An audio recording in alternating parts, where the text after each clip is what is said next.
Jeudi 17 juin 2021, chers internautes, ravis de vous savoir nombreux à regarder cette édition de la revue de presse sur JDC Plus TV. Démarrons tout de suite avec le quotidien national bilingue qui relaie les assurances du gouvernement au sujet de l'efficacité des vaccins anti-Covid. Au cours d'un point de presse conjoint hier mercredi, les ministres de la Santé publique et de la Communication ont appelé la population à se faire vacciner sans risque de conséquences néfastes. L'intégralité de leur communication est décryptée par Cameroun Tribune en pages 4 à 5 de sa parution de ce jeudi. On reste avec Cameroun Tribune qui nous amène du côté de Douala où une fillette de 9 ans est passée de vie à trépas après une chute du haut du 3e étage de l'immeuble abritant son établissement scolaire au quartier Bépanda.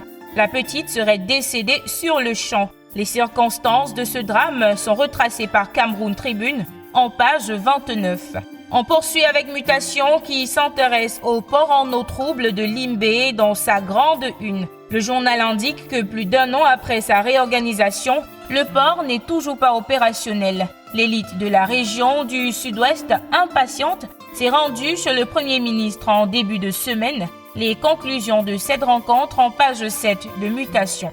Mutation parle aussi de ce fait divers. 2 personnes seraient décédées suite à des fortes pluies à Garoua dans la nuit de mardi à mercredi. D'après la page 5 du quotidien, les 2 victimes étaient à bord de leur véhicule quand un grand arbre a succombé à la pression du vent et s'est jeté contre leur véhicule. Direction le Messager à présent qui parle sport, précisément Cannes Total Énergie 2021. Le journal se pose la question de savoir si l'accord cadre serait en péril. Il poursuit que l'incertitude continue de planer sur l'arrivée du président de la CAF au Cameroun dans les prochains mois pour parapher ce document juridique qui encadre l'organisation de la compétition. Pour plus de précisions, lire la page 11 du Messager, parution de ce jeudi. Parlons toujours de la Cannes 2021, la revue du Patriote Hebdo s'indigne au sujet de l'état des routes au Cameroun à quelques mois du lancement de la compétition continentale.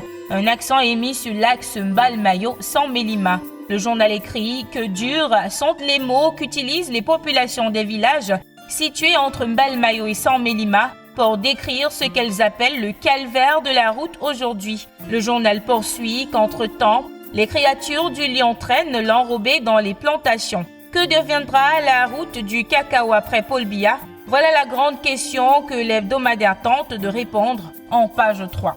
La revue de la presse de ce jeudi nous amène également entre les lignes de signature qui portent en grande une Cameroun, la grande pétaudière. L'hebdomadaire souligne que le Cameroun est en permanente ébullition depuis quelque temps. Le pays semble être en perpétuelle transe. Certains ne loupent aucune occasion pour le peindre toujours en noir, malgré les efforts fournis par les pouvoirs publics. Les actes de déviance et de défaillance envers l'autorité de l'État se multiplient à tous les niveaux, faisant le lit de l'incivisme ambiant. Le gendarme ne fait plus peur, les institutions sont cambriolées, on vit dans le noir et la peur, à croire que tout peut exploser à tout moment. Signature nous balade à travers un pays qui semble avoir perdu tous ses repères dans le dossier de la rédaction en pages 3 à 11. Et on se quitte avec Le Jour qui nous annonce l'arrivée de Laurent Gbagbo à Abidjan ce jeudi. L'ancien président de la Côte d'Ivoire est désormais libre de tout mouvement, suivant son acquittement en mars dernier par la Cour pénale internationale de La Haye des accusations de crimes contre l'humanité. Il avait été arrêté lors de la crise post-électorale qui a duré 5 mois et pendant laquelle plus de 3000 personnes avaient été tuées.